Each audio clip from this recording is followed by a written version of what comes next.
Hello children, let me welcome you to the virtual class of the Brihan Mumbai Mahanagar Palika. My name is Shraddha teacher. Children, we are in the middle of this COVID-19 pandemic, and because of that we are not able to go to school, but that doesn't mean we are going to stop learning. So we are going to do many lessons which are very interesting from your textbook through the virtual class here. So let us do a lesson in English today. So children, let me welcome you to another lesson in Standard 10. Subject is English, and the lesson for today is a lesson called World Heritage. It is lesson number 4.3 in your English textbooks. Now children, this lesson is a rather long lesson. There are a lot of new points and new facts and new information that you will learn in this lesson. Along with this, there are a number of vocabulary and grammar exercises also in the lesson. Alright, now this particular lesson, as the name suggests, is about World Heritage. Now what is heritage? You must have heard words like tradition, customs. Okay, so the word heritage is also very closely linked with these words. So first let us try to understand the meaning of the word heritage, and then we will try and see what is there in this lesson for us to learn and to understand. And there are some points in this lesson which you will want to implement also in your life. So open your textbooks, come to page number 157, where you will be able to follow the lesson with me. So we will start by doing some exercises from the warming up part, and then we will try and understand the gist of the lesson using various pictures, and finally we will go to the English workshop part. So come on, let's start by understanding what is a World Heritage Site. Now here we are going to talk about various World Heritage Sites here. So what is a World Heritage Site? A World Heritage Site is a landmark, or it is an area with some kind of legal protection. So now suppose you're going to Dadar station, okay, and you're roaming around on the other station, or suppose you're going to any place which is close by to your house and you're going to that particular railway station. Now you will see that you can sit anywhere, all right, where there are benches. Okay, you will not, there will not be too many restrictions on you, or there will not be too many rules and regulations about not touching certain places, not going close to certain places, etc. But if you go to a World Heritage Site, there will be some kind of restrictions on you. Why? Because that particular area is a landmark, and therefore it has got legal protection. It is protected by the law of that particular place. World Heritage Sites are cultural sites. They could be cultural. Cultural means they could be connected to the tradition, to the religion, or to the background of the people living in that particular area. Or they could also be natural sites, sites which have occurred naturally. And they are considered to be of outstanding universal value. So they have value not only in the country where that particular place or that particular site is, but World Heritage Sites have got value universally. That is, they are supposed to be the treasure not only of that particular country or of that particular area, but of the entire universe. Okay, so World Heritage means what? It is not only the home nation, but also the entire world which is proud of that site. But at the same time, it is the primary duty or responsibility of the home nation. Home nation means the country where that particular site is, to protect that particular location. All right. So this is a little bit about World Heritage, or you can say World Heritage Site.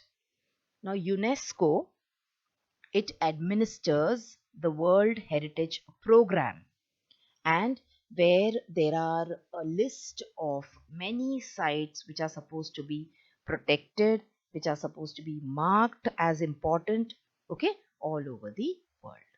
So this, when we introduce the lesson World Heritage, this is the meaning of World Heritage. So World Heritage means actually sites or places or areas which are protected legally by the UNESCO.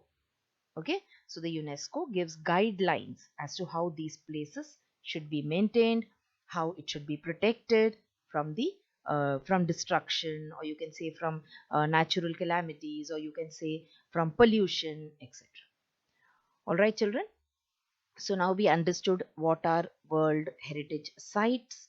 Now there is something called as the heritage cycle. Now one thing we have understood till now is that these places are extremely important. Okay, they are like the treasure for the world. So you have to also understand what is the heritage cycle. Why are we learning this lesson? This is a lesson, of course, in English. So when we are learning a lesson in English, what do? We pick up any particular topic and then we try to understand all the English language, vocabulary, grammar, etc. related to that particular topic. So in a way, we are talking about the vocabulary in English related to the World Heritage, but at the same time, we will also try to understand how these things are important in our life. All right. So let us try and understand the heritage cycle. Now, cycle means it goes round and round. So you can start anywhere and you can end anywhere. But I will start with understanding, which is very important. Why are we learning this lesson? To learn English and also to understand more about the World Heritage Sites. Why do we need to understand this, children? We need to understand it because once we understand the importance of these things, we will learn to value them. We will learn to protect them. Okay, they will become part of our life. But how will that happen? Only when we understand it, only when we understand what it means and how it is important to us. Once we understand it, we will definitely start valuing it. So when we understand, we will value. And when you value something, we will want to care for it, isn't it? For example, suppose your mummy buys you a new bicycle. So that is something which is very, very important to you. You value it a lot. Okay, so you always try to care for that bicycle. So what will you do? You will clean it properly. Okay, you will check the you can say air in the tires. You will try to keep it in such a place that no one will take it away from you. All right, generally you will see to it that you protect it and you care it. So why are you caring for it? Because you're valuing it. So in the same way, if we understand more about these heritage sites, we will learn to value it, we will learn to care for it, and when you care for it, you will be able to enjoy it. Okay, so when you are caring and when you're trying to protect it, you will also be able to enjoy it. You will be able to derive happiness from it. So it will help us to enjoy it. Not only us, but also the other people who are living around us, who are coming from outside to see these places. Finally, from when we start enjoying something, we will want to learn more about it. We will want to understand it more. So you see how it becomes a circle? So you understand something, you value it, you care for it, you enjoy it, and again you want to learn more about it, you want to understand more about it. So this is called as the heritage cycle, which we should inculcate in ourselves and also we should promote in others so that we will be able to protect our heritage, we will be able to protect our tradition and our culture. Okay, so that is why learning this lesson is very, very important. Come on, let's move on and let's see what else is there in the lesson. But before we understand about World Heritage, I told you that in the World Heritage sites, there are some sites which are of cultural importance and there are some sites which are of natural importance. Okay, now in your textbook, we will try and do as many exercises from the textbook as possible. So if you open your book and if you come to this particular lesson, in the warming up part, you will see this particular question under question number 3, where they have asked you, do you know the difference between World Heritage and cultural heritage? They've asked you to refer to a dictionary or to an encyclopedia or to a reference book or to the internet to understand what is the difference between the meaning. So I will highlight one difference. What you can do is you can study further so you can get into the heritage cycle. All right. So one difference that I will give you is a world heritage is when that tradition or landmark is meant to be recognized by other groups of people as deserving respect and preservation. So our world heritage, it is of importance to the entire world. Okay, so that particular place or that particular landmark has to be preserved, and it deserves the respect, and it has to be preserved for the entire people, for all the people in this world. So that is a world heritage site. Now there are some sites which are of cultural heritage. Now what is a cultural heritage site? It is a tradition or a landmark that is specific to one group of people. Now this particular group of people may be a religious group. Okay, it may belong to some kind of same background, so that it can be different. People belonging to one particular religion could have a particular place or a particular landmark which is of importance to them. So that is a cultural heritage, and only that particular group of people would be interested in that particular landmark. Okay, I hope you're understanding what I'm saying. It may not be that important, or it may not be that significant to people all over the world. So this is one difference between world heritage and cultural heritage. World heritage means which is of importance or which is of significance to all the people the world over, depending not depending on, or irrespective of what culture or what religion or what country or what language you belong to. But if it is a cultural heritage site, then it might be of importance to a particular group of people. So this is about the difference between world heritage and cultural heritage. Now let us move on and let us try and look at certain heritage sites. Now this is also a particular exercise from your book where they have asked you to look at certain heritage sites and try and find out which is the best.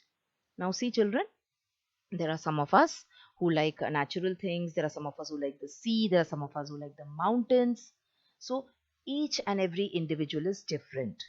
Okay, so this ranking part, putting something on top and putting taking something towards the bottom, that is all individual, it is all subjective. So we will be just looking at the pictures, you can decide which is the best one for you. All right, so this is the Great Barrier Reef. This is an image of the Great Barrier Reef, which is in Australia. And this, children, is a natural World Heritage Site. Natural, no one has made it. So we will understand that also when we read the lesson, that World Heritage Sites could be natural and they could be man-made also. So this one in particular, this is a natural site. Okay, look at this, Mount Fuji. So this is also a natural site. It is a volcanic, active volcano. All right. So this is a natural site and this is a World Heritage Center. The UNESCO has tried to protect this. You cannot do mining over here. Okay.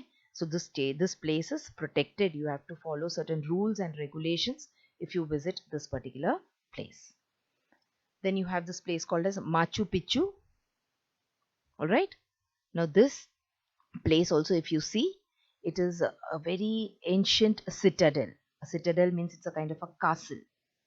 All right, and this is a very very important, or you can say, heritage site. All right, so these are certain World Heritage Sites. Let us look at some more. So see, this is very close to the place where we live, so we call it as the Kas Pathar, or we call it as a plateau of flowers. This is very close this is very close to the place we live, that is, it is in Maharashtra itself, in Satara. It's a place called Satara. Okay, it is a place where you will see flowers endlessly. If you visit this place in a particular season, you will see that the flowers cover the earth as if a carpet has been laid out. So naturally this is protected. This is a World Heritage Site. Otherwise people will go and build buildings over here. Okay, So that is why we need to protect such sites which are of natural beauty, or sometimes they are man-made also. So this is a natural World Heritage Site. Moving on, see, these are the caves, Ajanta and the Ellora caves. Now these are man-made. Okay, a World Heritage Site again. Look at this. This is the harbour in Sydney. Okay, this is also a World Heritage Site, where this is also man-made. It is not natural. All right, this is a Sydney. This is a monument near the Sydney Harbour, a building near the Sydney Harbour. So children, these are all World Heritage Sites. See, these are the pyramids of Egypt. Again, they are one of the 7 wonders of the world also, and along with that, it is also a World Heritage Site. Now, like I told you, it is the UNESCO, that is the United Nations Educational, Scientific and Cultural Organization, which determines and also lays down the rules and regulations for these World Heritage Sites. So the UNESCO has got a World Heritage Committee. Okay, why? Because we want to protect all these places. They might be natural, they might be man-made, they might be forests, they might be lakes, monuments, buildings or cities. We want to protect them and we want to preserve them. And that is why the UNESCO had started a program called as the World Heritage Program, the International World Heritage Program, which is managed by the UNESCO World Heritage Committee. So see, this is the logo of the UNESCO World Heritage Committee. So we are trying to take care, we are trying to protect the places which are of importance to us. All right, moving on. See, how did this start? How did the idea of having a World Heritage Committee give a start, or how did it come into being? Now, in the year 1954, in the country of Egypt, the government over there, it started making plans in order to build the Aswan High Dam. Now you must be knowing that there is the river Nile in Egypt. Now these Egyptians, what they wanted to do is they wanted to collect and control the water from the river Nile. So that is why they started building this dam. They laid out plans in order to build this dam. Now, if this plan would have come into place or fallen into place, then the construction of the dam would have flooded the valley. Okay, and there were some very, very important temples called as the Abu Simbel temples, which were a very important place historically, culturally, traditionally for Egypt. So these places would have got flooded. They would have got flooded also, and along with that, many artifacts and many things which were kept inside these monuments would have all gone for a loss. Okay, everything would have been lost. That is when, to protect these temples, the UNESCO launched a campaign in 1859. And what did they decide? They decided that before building the dam, they would dismantle. Dismantle means take this apart, and they would move this temple to a place where the water would not affect it. So imagine this these ancient buildings, dismantling them. Dismantling means you're going to use the same material again when you build it, rebuild it. Okay, so this project, it costed a huge amount of money. It costed around 80 million US dollars. That is a lot of money. Okay, and but anyways, UNESCO was able to successfully carry this out. And that is when they decided that there should be an international organization which will help to protect the natural cultural heritage. So that is how the idea of having you can say a body in order to protect this culture or this heritage came into existence. So after that, we had the World Heritage Trust which was formed. Okay, in the United States. This was in the year 1965. After that, we will see that there was a United Nations conference on human environment in Stockholm in Sweden, and afterwards the World Cultural and Natural Heritage was adopted by the UNESCO. So it came into being in the year 1972. So it is roughly more than, you can say, 48 years that this particular trust is working in order to preserve the culture, in order to preserve the heritage of the important places, of the landmarks around the world. Okay, so this is about the World Heritage Committee or the World Heritage Trust. Now, if you want a particular place to be ranked as a World Heritage Trust or World Heritage Site, what will you do? There are certain, you can say, steps to becoming a World Heritage Site. Now, what is it? First, you have to appear in the tentative list. Okay, they make a list. You have to appear in the tentative list. You have to qualify to become part of the list. That means you have to show that you are important. Okay, and you are unique. The site which you are applying for to become a World Heritage Site, you have to prove that that particular site is unique and it is important and it should be on that list. Okay, after that, there should be a nomination which is filed. Okay, like people stand for elections, so they file a nomination in which they declare all the important things and all the facts about themselves. Then, after the filing the nomination, the advisory bodies, that is, the people who will look into the matter. So, this is the third step. So, it will be reviewed. Your nomination file will be reviewed by not one but two advisory bodies. And in these advisory bodies, you will have the International Council of Monuments and Sites and the World Conservation Union. Okay, they will review, they will look at your file, they will study it properly, and afterwards what will they do?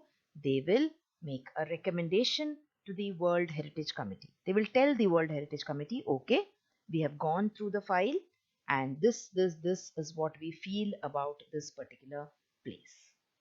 Finally, the World Heritage Committee will decide whether it is meeting the requirements of a World Heritage Site or not. So, if it meets the criteria, if it is worthy of being selected, then it will be selected and then it will be taken into consideration to be inscribed on the World Heritage List. So, this is how it happens. Okay, how you become a World Heritage Center or a World Heritage Site. So, moving on to some more information, children. See, let us understand that some World Heritage Sites are places and some could be things also. Okay, so here you have certain man-made environment or man-made buildings which are part of the World Heritage Sites. So, see here you have the Egypt, you have the pyramids of Egypt, you have the Taj Mahal. Okay, you can see the Opera House in Sydney, which are all man-made World Heritage Sites. Certain national parks or natural environments are also a part of the World Heritage Sites. There you can see the coral reef which I showed you in the beginning. Okay, the Great Barrier Reef, that is, and then you have the Kaziranga National Park, okay, which is a World Heritage Site. So there are certain natural places also which come under the list of the World Heritage Site. All right, and then you have certain artifacts, certain paintings or certain other things which are part of our ancient history, world history. So all these things, artifacts, things, for example, you might have things from the war. Okay, you might have things from places like Mohenjo-daro or Harappa. So all these things, artifacts, paintings, all these can also be classified as World Heritage Sites. Okay, so this is in short what is the meaning or types of World Heritage Sites. Now children, the information which is given in your textbook, it is as of 2009. Okay, so let me quickly, if you have your textbooks in your hand, so open page number 161. So in your textbook, you will see that the information is given as of 2009. Okay, there were 890 World Heritage Sites that were located in 148 countries. 689 of these sites are cultural, and they include places like the Sydney Opera House, etc., etc. So that information is available for you in the textbook. Now, this is the latest information, the one which you can see on screen. So this information is as of June 2020. Okay, so as of June 2020, there is a total of 1121 World Heritage Sites. So that means the number keeps on increasing. More and more people might be applying to become World Heritage Sites. They might be going through the 5 steps, that is the tentative list and the nomination file, etc., which we discussed. And the place which they are proposing might also have been declared as a World Heritage Site. So as of 2020, there is a total of 1121 World Heritage Sites. 869 are cultural, 213 are natural, and 39 are mixed, partly cultural, partly natural. And they exist around across 167 countries. And with 55 selected areas, China and Italy are the countries with most sites on the list. But here in your textbook, you will see that only Italy is mentioned. So as far as the textbook is concerned, we will stick to that figure. But you have to always keep your knowledge updated, children. So these are the latest figures, or this is the latest knowledge. Now this also, in a few months time or in a few years time, this information can also change. All right. Now let us talk about our country, India. So there are 38 World Heritage Sites which are located in our country, India. These include 30 cultural sites, 7 natural sites, and 1 mixed criteria site. And India ranks 6th. It has got the 6th largest number of sites in the world. China and Italy come first. Okay. So this is information about the World Cultural Heritage Sites. Now we will go to one exercise. We have an half an hour slot, children, which we have used most of it. So let us do this particular exercise from your English workshop part before we wind up this video. And very soon I will be putting up another video where we will consider and do the remaining exercises in this particular lesson. So let us complete this grid. So I would want you to pause your video and look into your textbook and try to figure out what were the establishments which came into existence in these particular years and what was their role. Okay, and then you can check your answers with mine. So come on, let's start. So in 1954, they proposed to build the Aswan High Dam. Okay, why did they want to build it? To collect and control water from the Nile River. In 1959, an international campaign came into existence. Why? Because they wanted to protect the temples. I showed you pictures also of the temple. They wanted to protect the symbol, Abu Simbel temples, and also the artifacts which were there in the temple. In 1965, a White House conference was held. And why the White House conference was held? In order to protect historic, cultural, and scenic sites. In 1968, we saw that the International Union for Conservation of Nature came into place, and it wanted to protect again the world cultural and natural heritage.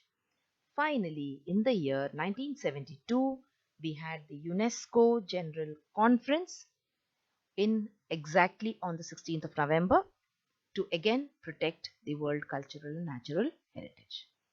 Okay, so this was the sequence of events which led to the establishment of the world cultural and natural heritage by the UNESCO. So children, this was about the information in the lesson. Usually we do not go into so much detail with any lesson. If it is a story, we just see the highlights of the story. and we just discuss the points in short and then we proceed to do the exercises. But I have discussed this in detail because this is going to be a very important part as you're growing up, and you will understand these things more, you will value them more, you will care for them more. That is what is a need of the hour: protection of the environment, protection of all these culturally important sites, protection of our history. This is the need of the hour. That is why we have discussed all the points in this lesson in great detail. So let us meet next time again and continue this lesson. So that is all for today. So children, now you have watched the video. So after you watch the video now, you will have to complete a few simple tasks.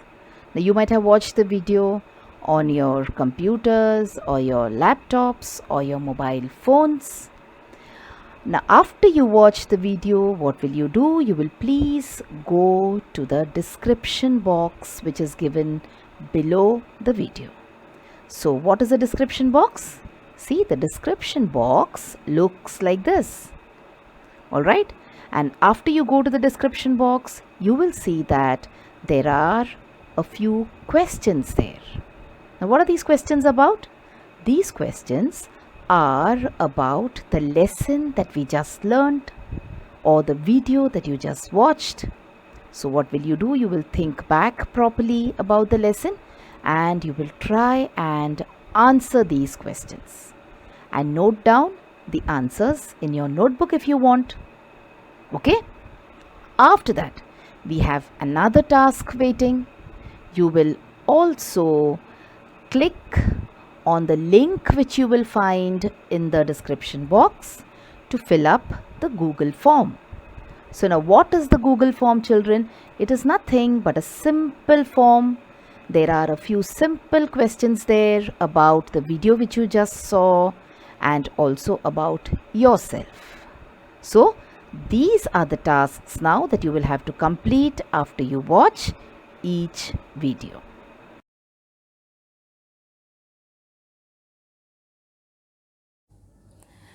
So children, wasn't that a very interesting lesson? I'm sure you learnt a lot of new things in this lesson. If you have liked this video, please hit the like button and also subscribe to my video so that you will get to see all the videos which I keep posting regularly.